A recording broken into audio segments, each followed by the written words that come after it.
Hello guys, कैसे हैं आप लोग। आई होप आप लोग बढ़िया होंगे। बहुत इंपॉर्टेंट वीडियो होने वाली है आज की, क्योंकि आज हम बात करेंगे दो पाथवे के बारे में, क्लासिकल पाथवे और अल्टरनेट पाथवे। अगली वीडियो में इसके बारे में डिस्कस कर लेंगे, लेकिन इन दोनों को हम एक ही वीडियो में रखते हैं। ठीक है, चलो समझें एक बार। आ जाओ क्लासिकल पाथवे। पहली वीडियो देख के आना। तो पहली वीडियो में अब यहाँ पे क्या होगा, क्लासिकल पाथवे में क्या होगा, ये आपको जो आपके बहुत सारे कॉम्प्लीमेंट प्रोटीन है वो एंटीबॉडी की प्रेजेंस में एक्टिवेट होंगे। तो क्या है, एंटीबॉडी डिपेंडेंट है, एंटीबॉडी डिपेंडेंट पाथवे है ये। अभी आप देखोगे। ठीक है, अब जिसमें बहुत सारी एंटीबॉडी होती है हमारे पास, IgM, IgG, IgE, तो उसमें से कौन सी दो हैं जो एक्टिवेट करेंगे कॉम्प्लीमेंट पाथवे को क्लासिकल में, IgM और IgG। ठीक है, IgM करेगी एक्टिवेट और IgG करेगी, और उसका भी सबसे अच्छा कौन करेगा, IgM। देखो ऑर्डर दिख रहा है आपको, मोस्ट इंपॉर्टेंट यही है। IgM एंटीबॉडी होगी तो क्लासिकल पाथवे बहुत अच्छा एक्टिवेट होगा। फिर Ig3, 1 and 2 ये ऑर्डर है। IgA नहीं करेगी, IgE नहीं करेगी। समझ में आ रहा है क्या। चलो अब आते हैं स्टेप्स। तो गाइज मैंने बताया था आप लोगों को कि किसी भी पाथवे को मैं पढ़ाऊंगा तो इन 4 स्टेप में पढ़ाऊंगा, तो इनको हमें याद रखना है। पहला कि ये पाथवे स्टार्ट कैसे हुआ, क्योंकि मैंने बताया था आपसे कि प्रोटीन तो एक हेल्दी इंसान में भी है, और प्रोटीन बस वो इनएक्टिव एंजाइम जो है वो इनएक्टिव फॉर्म में है ना। तो ऐसा क्या हो गया कि वो इनिशिएट हो गए। तो पहले समझेंगे इनिशिएशन में हुआ क्या, फिर हम देखेंगे C3 कन्वर्टेज कैसा बन रहा है, C5 कन्वर्टेज कैसा बन रहा है, ये मेम्ब्रेन एटिंग कॉम्प्लेक्स कैसे बन रहा है। चलो आ जाओ। तो पहले समझते हैं इनिशिएशन। तो हमारी बॉडी में बाहर से आया मान लो एंटीजन, और हमारी बॉडी ने बनाया एंटीबॉडी। ये बाहर से आता है, एंटीजन कहाँ से आता है, बाहर से आता है ना। हमारी बॉडी ने बनाया एंटीबॉडी, दोनों मिलते हैं तो क्या बनता है बताओ, एंटीजन एंटीबॉडी कॉम्प्लेक्स। यहाँ पे मान लो एंटीबॉडी कौन सी है, IgM मान लो, है ना, IgM मान लो। जैसे ही एंटीजन एंटीबॉडी कॉम्प्लेक्स बना तो जो IgM का FC पार्ट नीचे वाला होता है, ऊपर वाला पार्ट को क्या बोलते हैं, FAB, है ना। FAB पार्ट पे क्या लगता है, यहाँ पे तो एंटीजन लगा हुआ है, तो आपका C1q आके लग जाता है और एक्टिवेट हो जाता है। ठीक है, तो एंटीजन एंटीबॉडी कॉम्प्लेक्स ने C1q, आपने अगर मैंने पढ़ाया था लास्ट लेक्चर, आप देखा होगा C1 के 3 पार्ट थे, QRS। तो पहला एक्टिवेट कौन हुआ बताओ, पहला एक्टिवेट हुआ आपका Q वाला। ठीक है, मान ली बात, Q एक्टिवेट हुआ इन प्रेजेंस ऑफ कैल्शियम। अब Q ने फिर R को एक्टिवेट कर दिया, R ने S को एक्टिवेट कर दिया। मतलब कुल मिला के बात इतनी सी है कि ये सारा का सारा C1 एक्टिवेट हो गया, C1 एक्टिवेट हो गया, है ना। तो जो अगर मैं C1 लिखता हूँ, इसका मतलब क्या है कि अभी वो एंजाइम एक्टिव नहीं, वो प्रोटीन कॉम्प्लीमेंट प्रोटीन एक्टिव नहीं है, लेकिन C1 के ऊपर बार लगा दूँगा, उसका मतलब एक्टिव हो गया। तो मैं यहाँ पे लिख रहा हूँ एंटीजन एंटीबॉडी, और एंटीबॉडी में क्या लगा है, C1 के ऊपर बार, यानी कि C1 कैसा है, एक्टिव हो गया है। तो ये हो गया मेरा इनिशिएशन।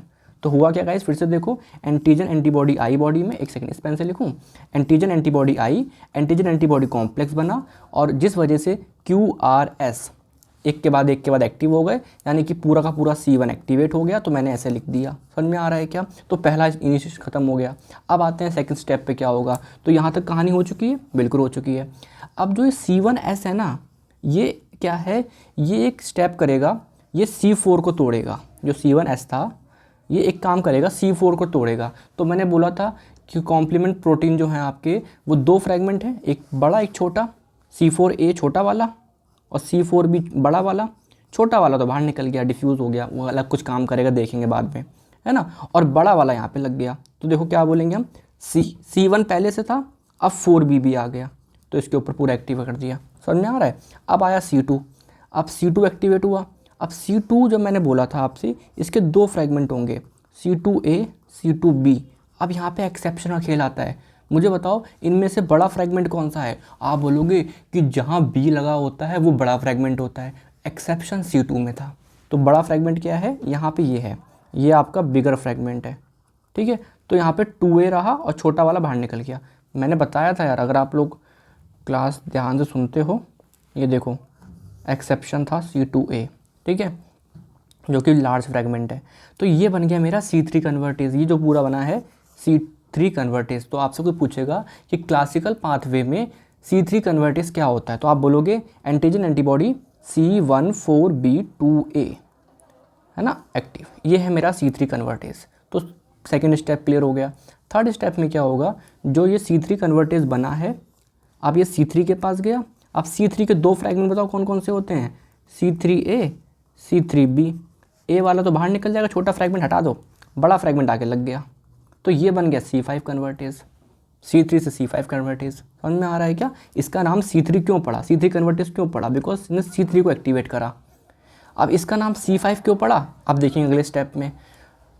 तो ये देखो, ये है पूरा ये मेरा क्या है, C5 कन्वर्टेज जो यहाँ बना था, यहाँ बना था, है ना। अब ये C5 के आवास आया, तो C5 के भी 2 फ्रेगमेंट है, कौन कौन से, C5A, C5B। ए तो चला अपने रास्ते, देखो निकल गया, और C5B एक्टिवेट हो गया। तो C5B एक्टिवेट हो गया और इसका काम यहाँ ख़त्म। अब C5B जैसे ही बनेगा, ये अपने साथ 6 और 7 को भी लगा लेगा स्पॉन्टेनियसली। तो क्या बन गया, 5B 6 7, और फिर 8 और 9 भी लग गए आके, है ना, 8 और 9 भी लग गए। और ये सारे जो स्टेप्स हो रहे हैं, ये कहाँ हो रहे हैं, इस जो लास्ट में बनेगा ये, इसे बोलते हैं मेम्ब्रेन अटैक कॉम्प्लेक्स। मतलब कि मान लो ये बैक्टीरिया है, उसकी मेम्ब्रेन है ये, तो उसमें ये कहीं ना कहीं ये जो कॉम्प्लेक्स बना है 9 वाला, तो एक चैनल बना देगा, पोर्स बना देगा, जिसकी वजह से ये पूरा का पूरा सेल डैमेज हो जाएगा। भैया आपने किसी बैक्टीरिया के आपने मेम्ब्रेन डैमेज कर दी, तो बचेगा क्या, वो नहीं बचेगा। तो ये मेम्ब्रेन अटैकिंग कॉम्प्लेक्स जो लास्ट में बनता है ना, ये इसे बोलते हैं मेम्ब्रेन अटैकिंग कॉम्प्लेक्स। ये अटैक करता है सेल मेम्ब्रेन पे, ये अटैक करता है सेल मेम्ब्रेन पे। समझ में आ रहा है क्या? पोर्स बना देगा, चैनल बना देगा टारगेट सेल मेम्ब्रेन पे, और वो सेल ख़त्म हो जाएगा। ये तो चाहिए था हमको, इम्यून सिस्टम को हेल्प कर दिया कॉम्प्लेक्स ने। फिर से एक बार देखो, पहला स्टेप में एंटीजन एंटीबॉडी कॉम्प्लेक्स बना जिस वजह से C1 एक्टिवेट हो गया, तो C1 एक्टिवेट हो गया, लिख दिया। अब C1 एक्टिवेट हुआ, जो C1S था उसने CR को तोड़ा, C4B आके लग गया, फिर C2A आके लग गया, जो ये बना वो C3 कन्वर्टेज बोला मैंने, ठीक है। अब देखो C3 कन्वर्टेज ने C5 कन्वर्टेज बना दिया, अब C5 कन्वर्टेज ने C5B बना दिया, फिर 5 6 7 8 9 आके मेम्ब्रेन कॉम्प्लेक्स। इसको अपने हाथ से लिखो, मैंने बोल दिया, आपने सुन लिया, आपको काम समझ में आ गया? नहीं, एक बार लिखो तो छोटे पेज में हल्के से, तो मज़ा आएगा। चलो आ जाओ, अब आते हैं अल्टरनेट पाथवे। यहाँ पे ना आपका एंटीबॉडी से कोई मतलब नहीं होगा, यहाँ पे एंटीबॉडी से मतलब नहीं होगा। और अगर एंटीबॉडी से मतलब नहीं हो रहा, इसका मतलब ये इन्नेट इम्यूनिटी का पार्ट है। तो आप देखोगे कि आपके जो ये 2 होते हैं लास्ट के, अल्टरनेट पाथवे और लैक्टिन पाथवे, ये एंटीबॉडी इंडिपेंडेंट है, इसलिए इनका कोई एक्वायर्ड इम्यूनिटी से मतलब नहीं है, ये इन्नेट है, ये जन्म से आते हैं हमारे पास, ठीक है।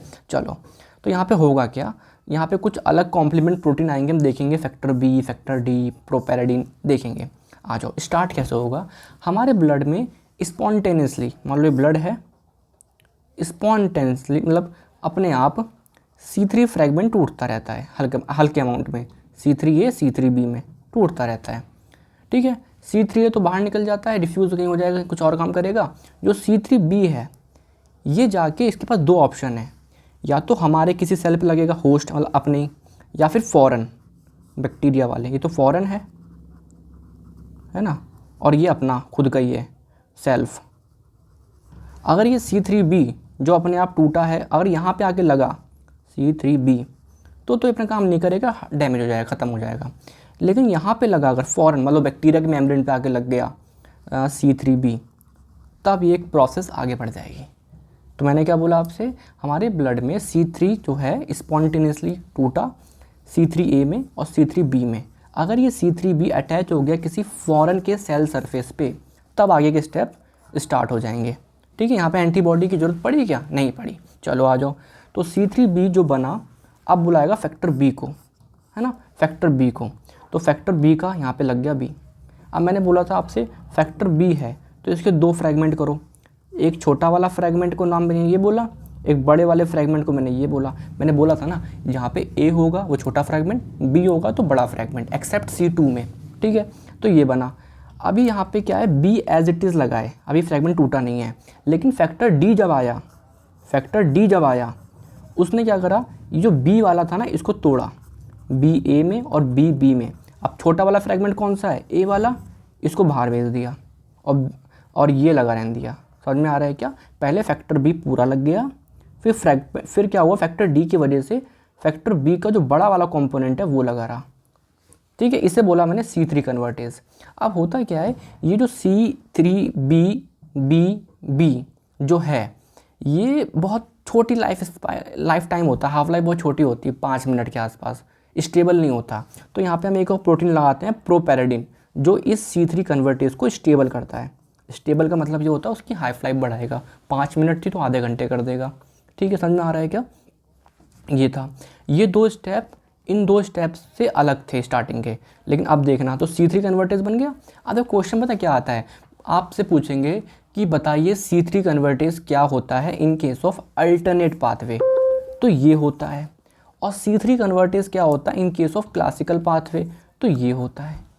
C3 कन्वर्टेज मतलब C3 कन्वर्ट करेगा, बट वो अलग अलग हो सकते हैं। ठीक है, अगला स्टेप में क्या है, C3 आया, वो कन्वर्ट हो गया, 3B लग गया और A बाहर निकल गया, तो ये क्या हो गया, C5 कन्वर्टेज बन गया।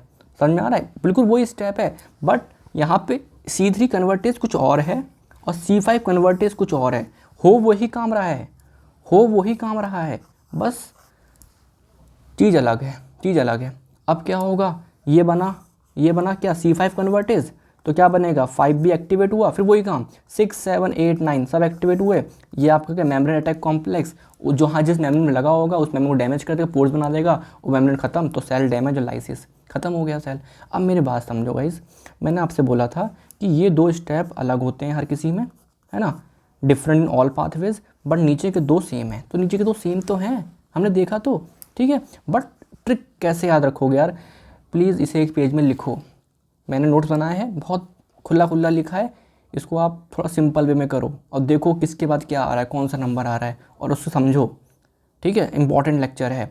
तो पहले रिवाइज कराता हूँ, क्लासिकल पाथवे में एंटीजन एंटीबॉडी के प्रेजेंस में आपका C1 एक्टिवेट हुआ, फिर C1 आया और यहाँ पे C1S ने C4 को तोड़ दिया, बड़ा फ्रेगमेंट लगता गया, फिर 2 का बड़ा फ्रेगमेंट क्या होता है, A वाला, फिर क्या हुआ 3 का बड़ा फ्रेगमेंट 3B वाला, फिर 3B, ये क्या C5 कन्वर्ट है, यहाँ पे C5 का बड़ा फ्रेगमेंट ही रह जाएगा, फिर 6, 7, 8, 9। कितना आसान है यार, कितना आसान है, ठीक है। बट यहाँ पे ये 2 स्टेप अलग हैं। क्या, यहाँ पे C3 अपने आप टूटा C3B में, फिर C3B ने फैक्टर B को बुलाया, फैक्टर D ने फैक्टर B को तोड़ दिया, छोटा फ्रेगमेंट बाहर कर दिया, बड़ा फ्रेगमेंट लगा रहने दिया, फिर ये 2 स्टेप सेम है। बट दिक्कत क्या है कि C3 कन्वर्टेज यहाँ पे कुछ और है, C5 कन्वर्टेज यहाँ पे कुछ और है as compare to classical pathway, but काम वही है, काम वही है। समझ में आ रहा है क्या? I try my level best, फिर भी नहीं आया तो मुझे बताया करो। तो अभी मैं क्या पढ़ाऊँगा नेक्स्ट वीडियो में आपको, लेक्टिन पाथवे, और उसके बाद कुछ छोटी मोटी और बातें करनी है उसमें कर लेंगे, ठीक है। तो लेक्टिन पाथवे कर लेंगे, फिर एक बार कंपेयर भी कर लेना, अपने आप से करना, मैं भी करा दूंगा एक बार और हो जाएगा, ठीक है। चलो गाइस, आई होप समझ में आया होगा आपको। चलो गाइस, थैंक यू, बाय।